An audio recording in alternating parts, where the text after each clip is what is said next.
ቢላል ኢብኑ ረባህ ካስማነው የጀግኖች አርማ ያለበት የጽናት ፊርማ ጥቁር ነው ውብ አብረቅራቂ በአንድ ቃል ወኔን አራቂ አሐዱን አሐድ በሚል ቃል የሁሉንም ልብ ይሰርቃል። አሰላሙ አለይኩም ወራህመቱላሂ ወበረካቱሁ። ወደ ቻናል ቤተሰቦች እንዴት ናቸው? ሰላም ከኔ አልሐምዱሊላህ በጣም ሰላም ነኝ። ክርስቲያን ወገኖቼ ሰላም ሰላም ብያለሁ። እንደተለመደው በአዲስ ቪዲዮ ቻናል ሰብስክራይብ አድርጉ። ቢላል ኢብኑ ረባህ ካስማነው የጀግኖች አርማ ያለበት የጽናት ፊርማ ጥቁር ነው ውብ አብረቅራቂ በአንድ ቃል ወኔን አራቂ አሐዱን አሐድ በሚል ቃል የሁሉንም ልብ ይሰርቃል። ዛሬም ቃሉን ሳነሳው ቢላል ነው ቀድሞ የሚወሳው። ስቃይ ሳያሸንፈው አንዴ እየደገፈው ስንቱን መከራ ችሎ ተውሂድን ተቀብሎ ከዕባ ላይ አዛን አሰማ። ቢላል ነው የትግል ካስማ። ትናንትና የሰውን ክብር እንኳ አልነበረውም፣ እንደ ዕቃ ይገዛ ይሸጥ ነበር። ዛሬ ግን እሱ ለተቆጣው ከሰባት ሰማይ በላይ ያለው የዓለማቱ ጌታ ይቆጣል። ናቁት ባሪያ ነው ብለው ብዙ ሰው ጠልቶ ታገለው፣ እሱ ግን ስንቱን ዘረረው። ለድል ነው የተፈጠረው ሲናገር አንጀት ይቆርጣል። ለቁጣው አላህ ይቆጣል፣ እሱ ቢላል ይባላል። የጽናት ምልክት የሐበሻ ኩራት ውብ የትግል አርማ ደማቅ ጥቁር መብራት። የቢላልን ታሪክ ምን ብዬ ላብራራው? በኔ አቅም አይሆንም ስሙን ብቻ ልጥራው። በዘመናት መሐል ስሙ የማይሰለች የተውሂድ አርማ ነው ለሽርክ የማይመች። ይህ የነቢዩ ደረሳ ጥቁር አንበሳ ጀነት ሙሽራው ባለውብ ማራኪው ቢላል ይባላል። ከዕለታት በአንዱ ቀን ቢላል ሰልማንና ሱሐይብ በተቀመጡበት ከአጠገባቸው አቡ ሱፊያን ከመስለሙ በፊት አለፈ። አቡ ሱፊያን ባዩ ጊዜ ከፊላቸው ለከፊሉ የአላህ ሰይፍ ከአላህ ጠላት መያዝ የሚገባትን አልያዘችም ብለው የቁጭት ንግግር ተናገሩ። ይህ ንግግራቸው ታላቅና በላጩ ሰሐቢይ አቡ በከር ሰምቷቸው ነበርና የቁረይሽ ሽማግሌና አለቃቸው ለሆነ ሰው እንዲህ ትላላችሁን አላቸው። አቡበክር ግን ሲያስበው ለወንድሞቹ የተናገረው ንግግር ስህተት እንዳይሆን አስጨንቆት ወደ ነቢዩ ሰለላሁ ዐለይሂ ወሰለም በመሄድ የተከሰተውን ነገራቸው። እሳቸው አቡበክር ሆይ አስቆጥተሃቸው ይሆን?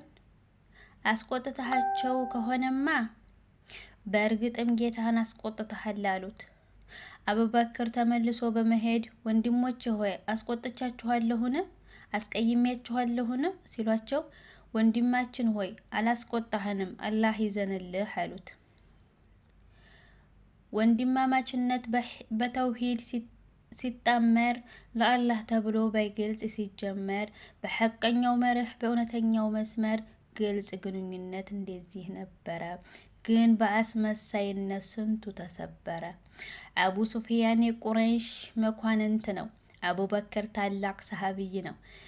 እነዚህ ደግሞ ቢላል ሐበሻ፣ ሰልማን ፋሪሲና ሱሐይብ ሩሚ ሶስቱም ከአረብ ውጭ ናቸው። አቡ ሱፊያን በጎሳው ቢተልቅም አቡበክር ደረጃው ከፍ ቢልም እነዚህ ምስኪንና ደካማ ሙስሊሞች ከተቆጡ የዓለማት ጌታ የሆነው አላህ ሊቆጣ ነው። ሚስጥሩ ይህ ሰዎች በዘራቸውም ይሁን በቀለማቸው የማይመዘኑበት እስልምና ነው። ሁሉም የሚመዘነው ለአላህ ባለው ፍራቻ ልክ ነው። አላህ እንዲህ ይላል፣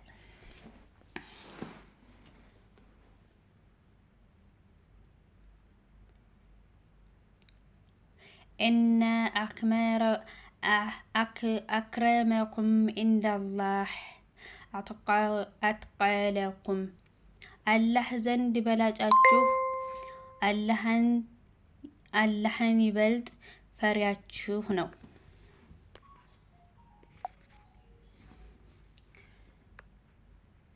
በዚህ መመዘኛ ደረጃው ከፍ ያለ ወደ አላህ የቀረበ የሆነ ሰው እሱን የሚያስቆጡት በአጠቃላይ አላህ ይቆጣባቸዋል፣ እሱን የሚዋጉት አላህ ይዋጋቸዋል።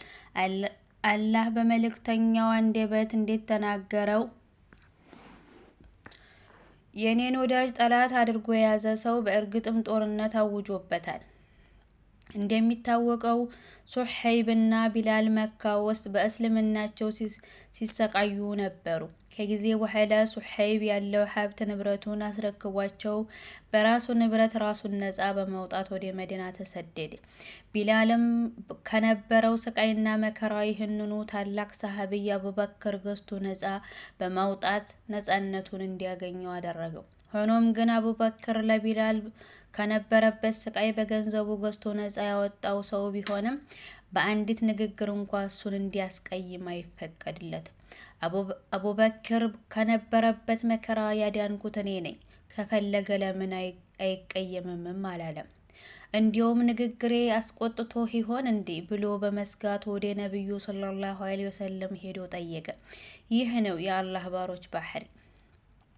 የምናበላቸው ለአላህ ውዴታ ብቻ ነው። ከእናንተ ዋጋንም ማመስገንንም አንፈልግም። ትናንትና በባርነት ህይወት እንደቃ ሲፈልጉ እየገዙ ሲፈልጉ ይሸጡ የነበረው ቢላል ዛሬ ላይ በእስልምና ልቆ ከሰሐቦች በግንባር ቀደምትነት የነብዩ ሰለላሁ ዐለይሂ ወሰለም ሙአዚን ከመሆን አልፎ የጀነት ሙሽራ መሆኑ በምድር ላይ እየተራመደ የተመሰከረለት እንቁ ነው። ትላንትና አንተ ተህ ዛሬህን አሳምር፣ አይጠቅምህም እርሳው የትዝታ ምክር። ትልቁ ሰሐይብ አቡ ሁረይራ ቢላልን በጀነት የተበሰረበት ሐዲስ እንዲህ ሲል ነገር እንዲሁም በእስልምና ውስጥ ይህ ነው ብለህ የምትከጅለው ዛህ ንገረኝ አሉት። የአላህ መልእክተኛ ሆይ ይህንን ጥያቄ ለምን ጠየቁኝ? ምን ተከስቶ ነው ለሚለው ውስጣዊ ጥያቄ ቀጥለው ምላሽ ሲሰጡ እኔ ጀነት ውስጥ ከፊት ለፊቴ ሆነው የጫማህን ኮቴ ሰምቻለሁ አሉት።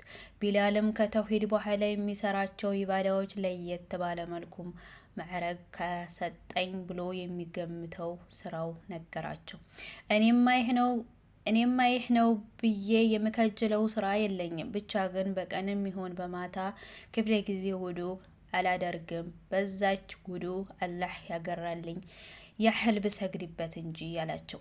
ነብዩ ሰለላሁ ዐለይሂ ወሰለም ቢላል ይህንን ትሩፋት ያገኘው ከዑዱ በኋላ በሚሰግደው ሶላት ምክንያት መሆኑን በዝምታቸው አረጋገጡለት።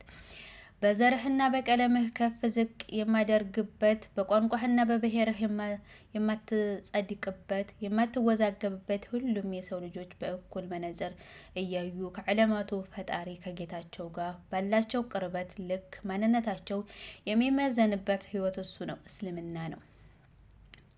የአረቦች አለቃ የሆኑት ከቁረይሾች ደም የተዋሃደው አቡ ጀህል በክህደቱ ጀሀነም ሲወረወር ከሀበሻ ምድር በባርነት ተሽጦ በመሄድ የአረቦች ባሪያ የነበረው ቢላል በእስልምናው ምድር ላይ እየተራመደ የጀነት መሆኑ ይመሰከርለታል። የዛሬው ቪዲዮ ይሄን ይመስላል። በድጋሚ ለቻናሉ አዲስ የሆናችሁ ሰብስክራይብ ደውላን በመጫን ቤተሰብ ይሁኑ። በሌላ ቪዲዮ እስከምንገናኝ ሰላሙላህ አለይኩም ወራህመቱላሂ ወበረካቱ።